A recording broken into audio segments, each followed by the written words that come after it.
No hay arrebatamiento, dicen algunos. Eso es un invento para engañar o en su defecto una mala interpretación. Otros dicen lo contrario, la Biblia lo describe claramente. Yo dejaré algo muy sencillo pero interesante y que se pasa por alto cuando se toca este tema.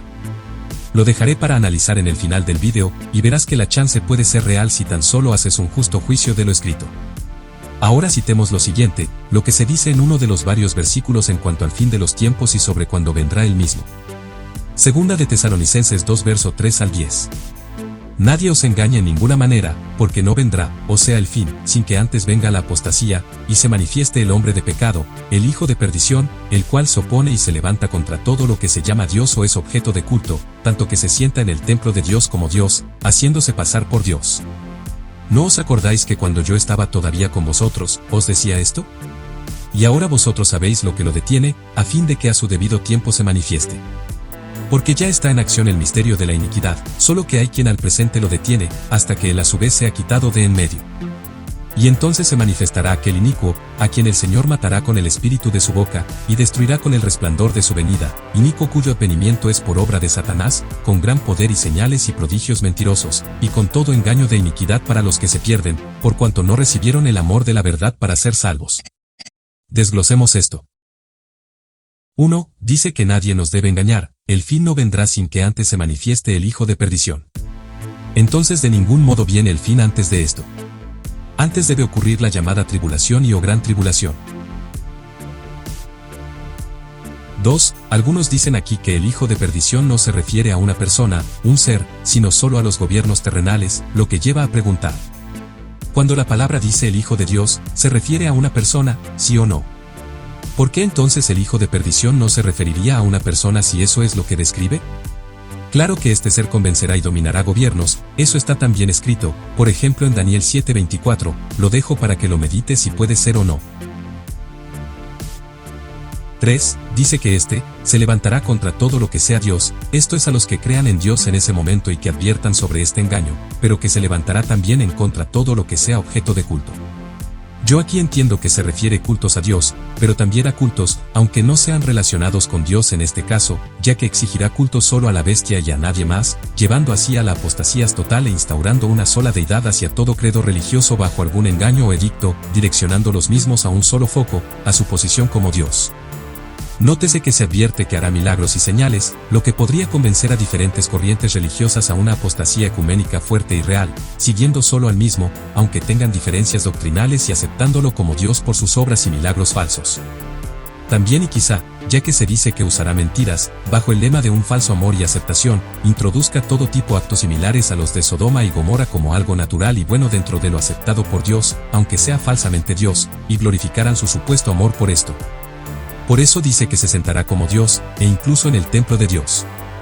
El templo de Dios se referirá al tercer templo reconstruido de Jerusalén, del cual hay proyectos en la actualidad de hacerlo, y por ende será que se refiere a que el judaísmo y luego otros, abrazará tal engaño sabiendo que aún en la actualidad espera al Mesías. ¿Será este el falso Mesías?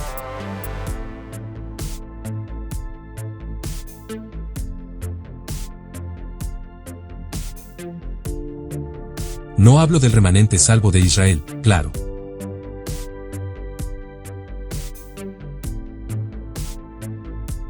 Jesús dijo en Mateo 24:15. Por tanto, cuando veáis la abominación de la desolación, de que se habló por medio del profeta Daniel, colocada en el lugar santo, el que lea, que entienda, entonces los que estén en Judea, huyan a los montes. Dice, querrá ese lugar exclusivo, pero, aunque esto puede ser relativo y discutible, y deberíamos entrar en más profundidad, no es el punto de este vídeo. Pero, ahora notemos algo de lo escrito. Dice, porque ya está en acción el misterio de la iniquidad. Si notamos, Pablo está diciendo que aún en su tiempo ya estaba en acción el misterio de la iniquidad, pero que, al presente, en su presente había un estorbo que lo detenía.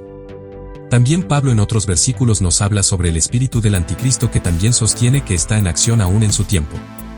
Debido a esto es que algunos interpretan entonces que este anticristo no puede ser un ser personal, ya que Pablo habla de un espíritu del tal en el sentido de forma e intención de actuar del mal.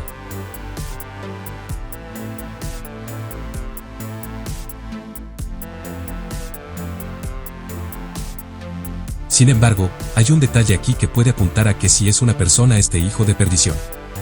¿Por qué? Porque se nos dice que hay un estorbo que aún le detiene al mismo.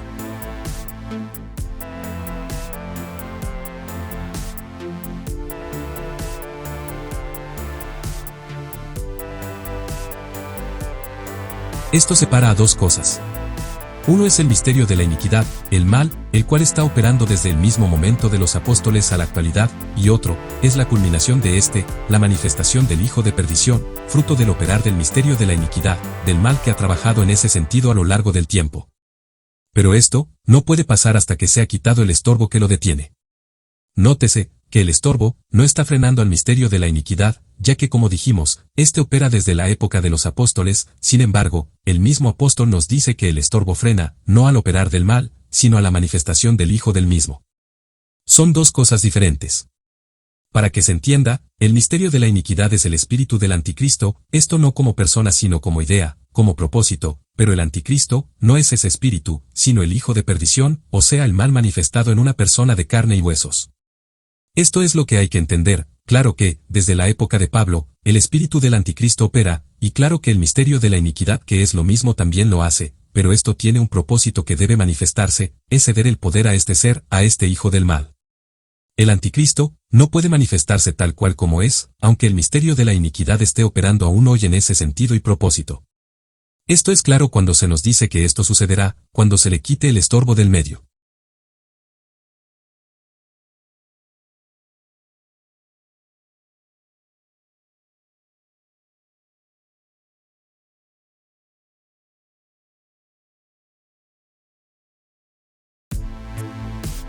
Este inicuo, el hijo de perdición entonces se manifestará, y esto será por advenimiento, o sea cuando venga a ser público, por obra de Satanás. Es por esto por lo que es nombrado el hijo de iniquidad, pues todo el mal de Satanás estará en su persona. Daniel 7:24 dice, y la bestia que vi era semejante a un leopardo, y sus pies eran como de oso, y su boca, como boca de león. Y el dragón le dio su poder, y su trono y gran autoridad. Sin ampliar tanto vemos a qué se refiere Pablo cuando dice que éste, vendrá por obra y advenimiento de Satanás, pues éste, el dragón le dará todo su poder y trono para que reine y gobierne sobre la tierra ya desveladamente. Ahora, un breve y sencillo vistazo sobre lo hablado no puede cubrir con detalles la explicación que se debe tener con más detalles de cada acontecimiento. Sin embargo, el propósito de este video es hablar sobre el arrebatamiento. Si notas, dice el apóstol que el hijo de perdición hasta el momento no puede manifestarse porque hay algo que lo detiene. Este alguien, amigos, es la iglesia. Sí, pues es la iglesia la que tiene el Espíritu del Señor y donde éste está, hay libertad. Las puertas del Hades no pueden prevalecer contra ella. No puede estar la iglesia en presión bajo el reinado del anticristo en todo su sentido, aunque hoy se enfrente a la operación del misterio de la iniquidad y sea esa batalla la que libra en lo espiritual sabiendo, que no hay guerra contra sangre ni carne sino contra huestes y potestades de las regiones celestes. Estos son el misterio de la iniquidad.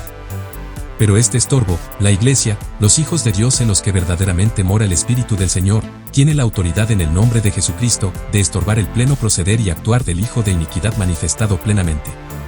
¿Pero qué dice? Dice que este estorbo será quitado y luego vendrá la tribulación. Si el estorbo es la iglesia, ¿cómo es que será quitada de en medio del camino del hijo de perdición? Yo creo que esto justamente se refiere al arrebatamiento.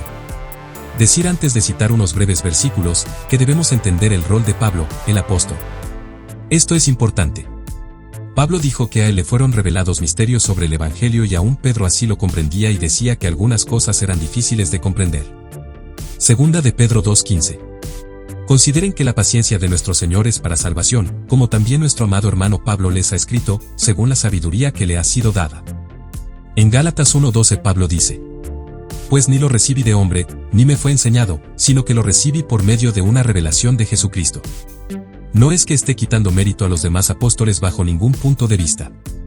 Solo hago foco en que Pablo es quien revela estos misterios, tanto el de la iniquidad como el del misterio del arrebatamiento en concordancia con palabras de Cristo y del Antiguo Testamento. Claro, este punto puede ser discutible para algunos. Veamos solo 3 versículos que pueden apuntar al arrebatamiento y luego te dejo algo para meditar. Primera de Tesalonicenses 4:13 Pablo dice, tampoco queremos, hermanos, que ignoréis acerca de los que duermen, para que no os entristezcáis como los otros que no tienen esperanza. 1 Porque si creemos que Jesús murió y resucitó, así también traerá Dios con Jesús a los que durmieron en él. Por lo cual os decimos esto en palabra del Señor, que nosotros que vivimos, que habremos quedado hasta la venida del Señor, no precederemos a los que durmieron. Porque el Señor mismo con voz de mando, con voz de arcángel, y con trompeta de Dios, descenderá del cielo, y los muertos en Cristo resucitarán primero. Luego nosotros los que vivimos, los que hayamos quedado, seremos arrebatados juntamente con ellos en las nubes para recibir al Señor en el aire, y así estaremos siempre con el Señor. Por tanto, alentaos los unos a los otros con estas palabras. Algo aquí importante, dice que vendrá con voz de arcángel. Arcángel significa jefe de ángeles. No hay que confundir aquí como algunos enseñan de que Jesús es un arcángel, pues dice con voz de arcángel y esto se refiere a voz de mando. Es equivalente a decir con voz de jefe, de capitán de poder, etc. Luego dice con trompeta de Dios, y este sonar hace referencia en concordancia con la final trompeta, la cual en el Antiguo Testamento hacía referencia a convocatoria cuando se tocaba. Jesús, el Hijo de Dios, reunirá a su pueblo según Pablo para reunirlo en las nubes. Esto no es la segunda venida, ya que debe entenderse que Pablo dice que le recibiremos en el aire, en las nubes para vivir con él para siempre. Jesús dijo. Mateo 24:40. Entonces estarán dos en el campo, el uno será tomado, y el otro será dejado.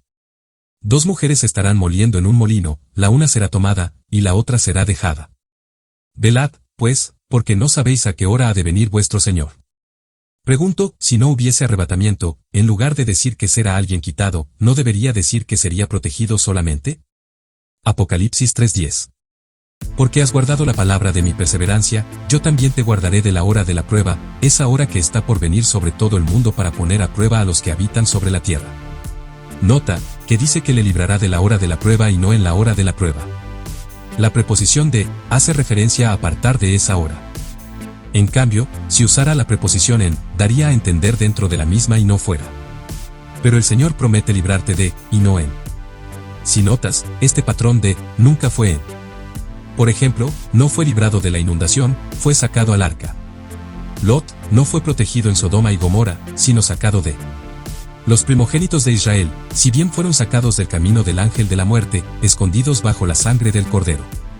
Incluso, las plagas dadas a Egipto de granizo y fuego fueron lanzadas una vez que el pueblo de Dios fue sacado de en medio. Por último, y para que medites. Enoc, Elías, Esteban fueron arrebatados, transportados de un lugar a otro. Dejo este video arriba para que veas lo analizado en cuanto a si Elías y Enoc fueron arrebatados al cielo o no, como algunos dicen. Pero más allá de esto, y aquí está lo sencillo.